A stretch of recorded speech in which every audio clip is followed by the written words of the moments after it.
আসসালামু আলাইকুম রহমতুল্লাহ বরাকাত। ইরানের প্রয়াত সাবেক প্রেসিডেন্ট আয়াত আলী খামেনির জানাজা এই তো গত কয়েকদিন আগে অনুষ্ঠিত হয়েছে। সেখানে লাখ লাখ মানুষ উপস্থিত হয়েছে আয়াত আলী খামেনির জানাজায়। শুধু ইরান না, ইরানের বাইরে থেকেও বিভিন্ন দেশ থেকে মানুষ গিয়েছে সেখানে জানাজায় শরিক হতে। এই জানাজার পাশাপাশি কিন্তু অনেক মানুষকে দেখা গেছে সেখানে বিক্ষোভ করতে। বিক্ষোভ করার সময় বড় বড় ফেস্টুন হাতে নিয়ে বিক্ষোভ করেছে। সেই ফেস্টুনে লেখা ছিল কিল্ড ট্রাম্প, যার মানে হলো ট্রাম্পকে হত্যা করো। অন্যদিকে ইরানের যে নতুন প্রেসিডেন্ট আয়াত আলী খামেনির ছেলে মোস্তফা খামেনি, তিনি কিন্তু বলেছেন যে ইরান যুক্তরাষ্ট্র এবং ইরান ইসরায়েল এই যুদ্ধে কারা কারা ইরানের মানুষ, নিরীহ মানুষকে হত্যা করেছে এবং আয়াত আলী খামেনিকে কারা কারা হত্যা করেছে তার লিস্ট আমাদের কাছে আছে। তার বিচার আমরা করব, ধরে ধরে তাদের সকলকে আমরা হত্যা করব। অন্যদিকে তারই পরিপ্রেক্ষিতে কিন্তু মার্কিন প্রেসিডেন্ট ডোনাল্ড ট্রাম্প আবার কিন্তু বড় এক স্ট্যাটাস দিয়েছে। তিনি বলেছেন যে ইরানের দিকে 1000 মিসাইল আমরা প্রস্তুত করে রেখেছি। ইরান যদি বেশি বাড়াবাড়ি করে, ইরানকে আমরা এবার নিশ্চিহ্ন করে দেব। আসলে এই যে ডোনাল্ড ট্রাম্পের যে হুমকি দামকে, আমি আসলে তার স্ট্যাটাসটা সংক্ষেপে বললাম। তিনি আসলে বড় একটি দীর্ঘ স্ট্যাটাস দিয়েছে, যেটাকে আমরা বাংলা ব্যাকরণের ভাষায় রচনাও বলতে পারি। তো এটাকে আমি সংক্ষেপে বললাম। আসলে ডোনাল্ড ট্রাম্প এই যে হুমকি দামকি দিচ্ছে, এই হুমকি দামকিটা কিন্তু মানে এই যুদ্ধে ডোনাল্ড ট্রাম্পের নতুন কিছু না। এই যুদ্ধের প্রথম থেকেই কিন্তু ডোনাল্ড ট্রাম্প এরকম হুমকি দামকি দিচ্ছিল যে ইরানকে আমরা এক রাতে গুড়িয়ে দিতে পারি, ইরান যদি সমঝোতায় না আসে ইরানকে আমরা পৃথিবীর মানচিত্র থেকে মুছে দেব। এরকম কথা কিন্তু ডোনাল্ড ট্রাম্প প্রথম থেকেই বলে আসছিল। আসলে ডোনাল্ড ট্রাম্প যদি করতে পারতো, এটা তখনই করতো। তো কারণ ডোনাল্ড ট্রাম্প যেসব মন মানসিকতা বিলং করে, আমরা একজন একঘেয়া মানুষ। তিনি আরো বলেছেন যে আমাকে আসলে হত্যা করা হতে পারে। মানে বিভিন্ন সোর্স থেকে তিনি আসলে বলছেন যে আমাকে হত্যা করা হতে পারে। আসলে গত 3 দিন ধরে এসে মামলা হামলা হামলা পাল্টা হামলা এটা বন্ধ রয়েছে। 3 দিন আগেও কিন্তু যুক্তরাষ্ট্রের পক্ষ থেকে ইরানে কিন্তু ব্যাপক হামলা চালানো হয়েছিল এবং পরবর্তীতে ইরান থেকেও কিন্তু যুক্তরাষ্ট্রের উপর ব্যাপক হামলা চালানো হয়।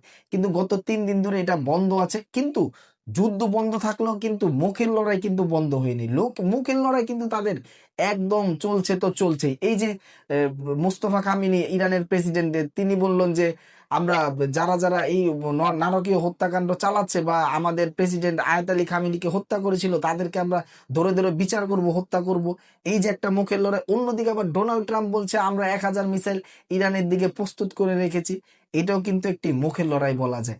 এই যে বর্তমানে যে 3 দিন ধরে যে হামলা পাল্টা হামলা বন্ধ রয়েছে, কিন্তু ইরান এবং যুক্তরাষ্ট্র তারা কিন্তু থেমে নেই। তারা কিন্তু বড় যুদ্ধের কিন্তু ফের প্রস্তুতি নিচ্ছে। কারণ এই যে হামলা পাল্টা হামলা, এর ফলে কিন্তু বড় যুদ্ধ সংগঠিত হতে থাকে। আর এই হামলা পাল্টা হামলা মুখের যুদ্ধ, এটা কিন্তু বড় যুদ্ধের দিকেই এগিয়ে যাচ্ছে। এবং বিশ্লেষকদের মতো এই যে যুদ্ধ চললো ইরান যুক্তরাষ্ট্রের বা ইরান ইসরায়েলের মধ্যে, এর কারণে যে এই যে হরমুজ প্রণালী বন্ধ ছিল আবার চালু হলো। বিশ্লেষকদের মতো গত যুদ্ধে যে রকম ক্ষয়ক্ষতি পৃথিবীতে হয়েছে, মানে তাদের ক্ষয়ক্ষতির পাশাপাশি পৃথিবীর ক্ষয়ক্ষতি কেন বললাম, কারণ সেই যুদ্ধের প্রভাব কিন্তু এই বিশ্ব অর্থনীতিতে পড়েছিল। তো বিশ্লেষকদের মতো এই যুদ্ধটা যদি আবারও সংগঠিত হয়, তাহলে পূর্বে যেই প্রভাব বিশ্ব অর্থনীতিতে পড়েছে তার চেয়ে অনেক অনেক বেশি প্রভাব এবার পড়তে যাচ্ছে, এমনটা বিশ্লেষকরা মনে করছে। অন্যদিকে আরো একটা কথা বলা যায়, বিভিন্ন সময় হুমকি দামকি দিয়ে তিনি একটি মাইন্ড গেম খেলার চেষ্টা করছে। কিন্তু এই যে মাইন্ড গেমের এই ব্যাপারটা ইরান আরো আগেই শেষ করে এসেছে। দেখেন, পূর্বের যে যুদ্ধটা ছিল অনেক প্রায় 2 মাস বা 40 দিনের এরকম একটা যুদ্ধ ছিল। যুদ্ধের 1 সপ্তাহ পর আয়াত আলী খামেনিকে হত্যা করার পরে কিন্তু তারা একটা শান্তির কথা বলেছিল। শান্তি চুক্তি বা যুদ্ধবিরতির কথা সর্বপ্রথম কে বলেছে? ডোনাল্ড ট্রাম্প বলেছে। কিন্তু ইরান কিন্তু একবারও বলে না। ইরান বলেছে আমরা টানা 6 মাসও যুদ্ধ চালিয়ে যেতে চাই। এমন কথাই বলা হয়েছিল ইরানের সেনা প্রধানের পক্ষ থেকে। কিন্তু মার্কিন প্রেসিডেন্ট কিন্তু যুদ্ধ বন্ধের কথা বলেছে, ইরান বলে নাই যুদ্ধ বন্ধের কথা। আসলে এই যে যেভাবে মানে আয়াত আলী খামেনিকে হত্যা করার পর যেভাবে ইরান ঘুরে দাঁড়িয়েছিল, ডোনাল্ড ট্রাম্প এটা মানে তার কাছে এটা মানে অবিশ্বাস্য মনে হয়েছিল যে ইরান এভাবে কিভাবে ঘুরে দাঁড়াতে পারে। আজকের ভিডিও এই পর্যন্তই।